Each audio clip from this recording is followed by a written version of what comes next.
না, এমন লোকের পাল্লায় পড়েছি আমি।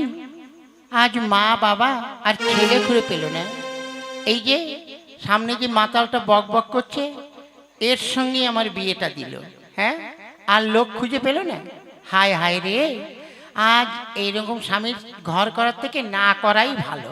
হ্যাঁ, প্রতিদিন মদ গিলবে আর এসে আমার উপরে উল্টো পাল্টা করবে। মনে হয় স্বর্গে আছে, মনে হয়। ওই এলো মাতালটাই। রাই, এত রাত্রে মদ গিলে এসেছো? আবার শাল, আমি কি তোর বাপের পয়সায় মদ খেয়েছি? আজ আমি নিজের পয়সায় মাল খেয়েছি। আজ আমি মাল ছাড়া কারণ নয়, এইটুকু খেয়ে কি নেশা হয়। আজ আমি মাল ছাড়া কারণ নয়, এইটুকু খেয়ে কি নেশা হয়। বেশি করে খাবো মাল, হব আমি বেসামাল, কাউকে যে করে না ভয়। আমি কি পড়ে আছি নাকি? না, তুমি দাঁড়িয়ে আছো। এই, তুমি যে প্রতিদিন মদ গিলে গিলে আসবে আর আমাকে জ্বালাবে, সংসারে তো একটা কাজ কর্ম করে না। বেশ করেছি, তোকে বিয়ে করেছি, আমি মদ খাবো আর শুয়ে থাকবো, তুই ইনকাম করে আমাকে খাওয়াবে। আবে, আমার বিছানাটা কোথায়? চল, আমার বিছানায় শুয়ে দিবি। চল চল বলছি। মাতালটাকে আগে ঠান্ডা করি, তারপর অন্য কথা।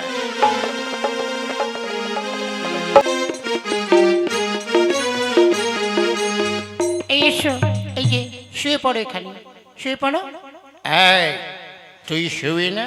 হ্যাঁ, অবশ্যই শোবো। তুমি শো, তোমার পাশে ঘুমাচ্ছি। ঠিক আছে, দেখিস অন্য কোথাও যেন চলে যাস না।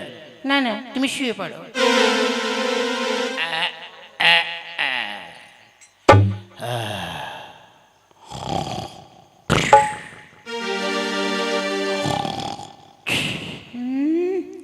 দেখেছো মাতালটা শোয়ার সঙ্গে সঙ্গে শুয়ে কেমন নাক ডাকছে? না না, একে আমার শিক্ষা দিতেই হবে। হ্যাঁ, একে শিক্ষা দেওয়ার না দিলে তাহলে ও জীবনেও শুধরবে না। যাই আমি এই ফাঁকে ওকে ছেড়ে যেদিকে দু চোখ চলে যায় আমি সেই দিকেই চলে যাব।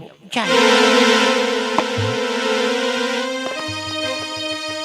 কুকু কু, কুকু কু, কুকু কু, কুর কুর কুর কুর কুর কুর কুর কুর।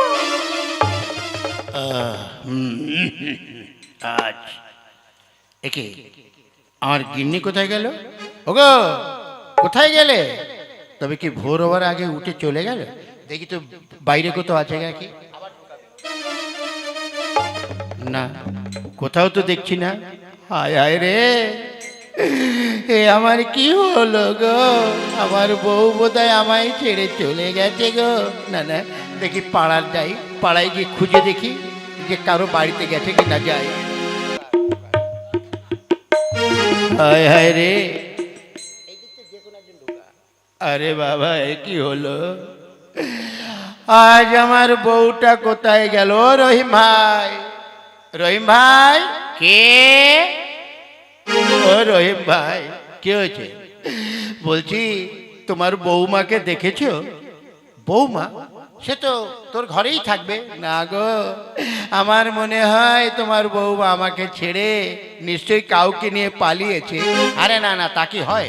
তুই এক কাজ কর, ওই যে সামনে যে চায়ের দোকানটা, ওখানে অনেক লোকজন আছে, ওই রাস্তার পাশে তুই গিয়ে দেখ তো, ওখানে হয়তো খোঁজ পেলেও পেতে পারিস। যা যা, তুই, আমি কাজে যাচ্ছি। ওরে বাবা, ও বউ, বউ রে, তুই কোথায় চলে গেলি রে বউ? ও বউ, আয় আয় রে বউ।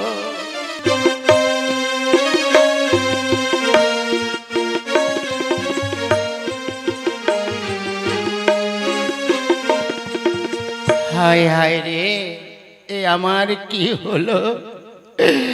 আমি আর পারছি না। কি হলো? কি হয়েছে তোমার? আর বলবেন না?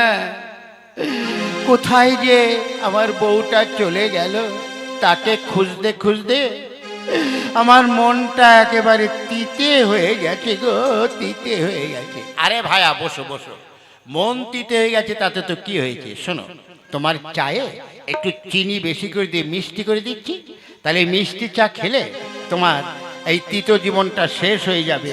ওগো না, ওগো হবে না গো। যার নেই বউ তার নেই কেউ।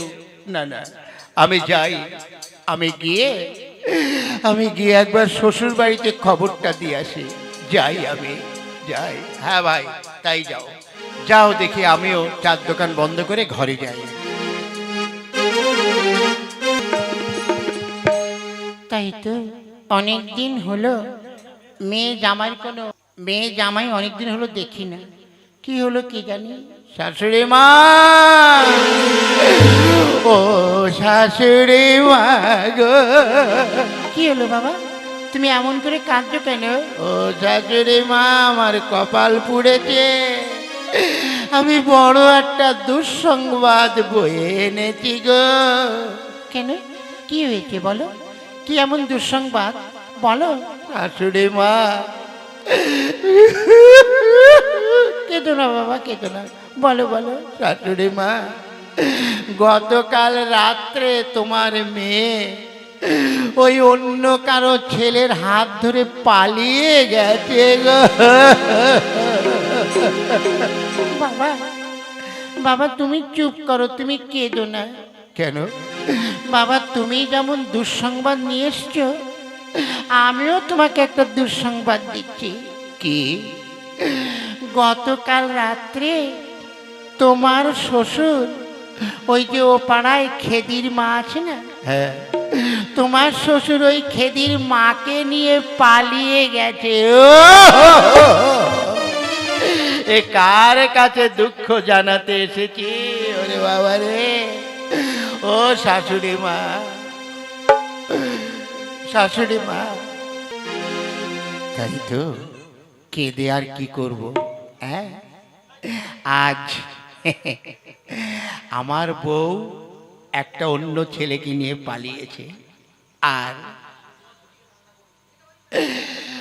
ওরে বাবা, ওরে বাবা, আমার কি হলো গো, আমার বউ। ওরে বাবা, ও আমার স্বামী গো, তুমি কেন আমায় ছেড়ে এই বয়সে চলে গেলে গো? এই বয়সে আমার আর কি হবে গো? ওরে আমারও তো তাই।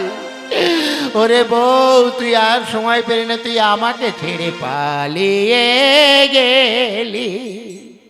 তাই তো, একটা কাজ করলে হয় না? আমার বউও পালিয়ে গেছে, আর শাশুড়ির স্বামীও পালিয়ে গেছে, শ্বশুর। এখন উনিও একা আর আমিও একা। আমি অধপা আর উনি হচ্ছে বিধপা। ভালোই হয়েছে, দেখি শাশুড়িকে অফারটা দিয়ে দেখি যে শাশুড়ির সঙ্গে আমার একটু একটু হয় কিনা দেখি। কিন্তু বলার আগে আমি রাস্তাটা দেখি ফাঁকা আছে কিনা। বলার আগে দেখি রাস্তাটা ফাঁকা আছে কিনা। এই তো ফাঁকা আছে। আমি যে কথাটা বলবো, যদি শাশুড়ি রাজি হয়ে যায় ভালো, আর যদি রাজি না হয় তাহলে এই রাস্তা দিয়ে আমি পালিয়ে যাব। ওরে বাবা রে, শাশুড়ি মা, আপনি চুপ করুন, চুপ করুন। কি? দেখুন, যা হবার তা তো হয়েই গেছে। মানে শ্বশুর মশাইও পালিয়ে গেছে, আর আমার বউও পালিয়ে গেছে। আপনিও একা আর আমিও একা। তাই আপনার স্বামী নেই আর আমার বউ নেই। তাই বলছিলাম, কথাটা আবার যেন খারাপ মনে করে নেবেন না, আমাদের তো সারা জীবন কাটাতে হবে। তাই ওরা যেমন পালিয়ে গেছে, চলুন আপনি আর আমি দুইজনে পালিয়ে যাই। পালিয়ে গিয়ে আমরা বিয়ে থাও করে ঘর সংসার করব। হ্যাঁ, ওরে সারারি তোরে জামাই, হ্যাঁ, আমিও শাশুড়ি হই আর ও আমাকে নিয়ে পালাতে চাইছে, তাই নয়? ঠিক আছে, ওকে আচ্ছা মতো টাইট দিতে হবে। হ্যাঁ, ঠিক আছে বাবা জামাই, তুমি যখন বলছো তাহলে তোমার কথায় আমি রাজি। তুমি একটু বসো, আমি কাপড় চোপড়গুলো গুছিয়ে ব্যাগে করে নিয়ে আসি। আমি যাব আর আসবো। যাই আমি। শালা বউ চলে গেছে, তাতে কি হয়েছে? শালা বউয়ের মা শাশুড়িকে নিয়ে পালাবো, যা হবে তাই হবে। হ্যাঁ, কিন্তু এত দেরি করছে কেন? এখনো আসছে না, বুঝতে পারছি না। হ্যাঁ হ্যাঁ, শাশুড়ির তো আবার অনেক জিনিসপত্র আছে, ওগুলো তো গুছিয়ে নিয়ে আসবে। হ্যাঁ, কেননা শাশুড়ি মার নাইটি, চুড়িদার, শাড়ি, ব্লাউজ। হ্যাঁ, ঠিক আছে। হ্যাঁ, এবার শাশুড়ি মা এলে সোজা বাস ধরবো, একেবারে কোথায় যাব জানি না, একদম দীঘা চলে যাব। আচ্ছা, বাবা জামাই, আমি এসে গেছি। হ্যাঁ, তোমাকে আমি নিয়ে যাব। হারামজাদা মেলো। ওরে বাবা, ও মা, ও বাবা রে, ওরে বাবা, হ্যাঁ, ও মা গো, ওরে ওরে বাবা রে, ও বাবাকে ছেড়ে দিন, ছেড়ে দিন। ওরে বাবা, ও ঠাকুরবি আমাকে ছেড়ে দে। ওরে বাবা, হারামজাদা, আমার মেয়ে চলে গেছে বলে তুমি আমাকে নিয়ে ঘর বাঁধার স্বপ্ন দেখছো? তোর ঠিক নিয়ে তো। ওরে বাবা, মা মা চুপ করো। আর দাঁড়া, মা, মা গো, তুমি ওকে মারছো কেন? হ্যাঁ, ওরে ওরে গিন্নি, তুই আমায় বাঁচা, বাঁচা। কি হয়েছে মা? হ্যাঁ, শুনলাম তুই নাকি পালিয়ে গেছিস। না মা, আমি পালাইনি। তোমার জামাইকে টাইট দেওয়ার জন্য আমি ওই পাশের গ্রামে লুকিয়েছিলাম। প্রতিদিন তোমার জামাই মদ খেয়ে আসবে আর আমাকে কিছু উল্টো পাল্টা কথা বলবে, ওই জন্য আমি পালাইনি। হ্যাঁ গিন্নি, তুই পালাসনি? হ্যাঁ হ্যাঁ বাবা। একই শ্বশুর মশাই, শুনলাম আপনি নাকি খেদির মাকে নিয়ে পালিয়ে গেছেন। না বাবা। সে কি, তুমি তো গত রাত্রে পালিয়ে গেলে। না গিন্নি, আমি পালিয়ে যাইনি। এ শুধু তোমাকে টাইট দেওয়ার জন্য এই কাজ আমি করেছি। তার কারণ তুমি আমাকে একদম ভালোবাসো না। এই যে রোদে পুড়ে জলে ভিজে কাজ করি, তুমি আমাকে এলে না দাও একটু শরবত, আর উল্টো বেশি কথা বলো, আরও অনেক রকম ব্যাপার আছে। তাই তোমাকে টাইট দেওয়ার জন্য আমি ওই পাশের রঞ্জিত বাবুর বাড়িতে গিয়েছিলাম, দেখলাম তুমি কি করো। ও গো, আমার ভুল হয়ে গেছে। আমি তোমায় কথা দিলাম আমি আর কোনোদিন তোমাকে কষ্ট দেব না। আর আমিও বলছি গিন্নি, তোকে আমি কষ্ট দেব না। আজ থেকে মদ খাওয়া আমি ছেড়ে দিলাম। বেশ, তাহলে আমিও তোমায় খুব ভালোবাসবো। তা বাবা জামাই, যা হবার হয়ে গেছে, সবাই তো মিলতাল হলো। এবার চলো আমরা সবাই আজ এক জায়গায় বসে খাওয়া দাওয়া করব। সবার ভুল ভেঙে গেল, চলো।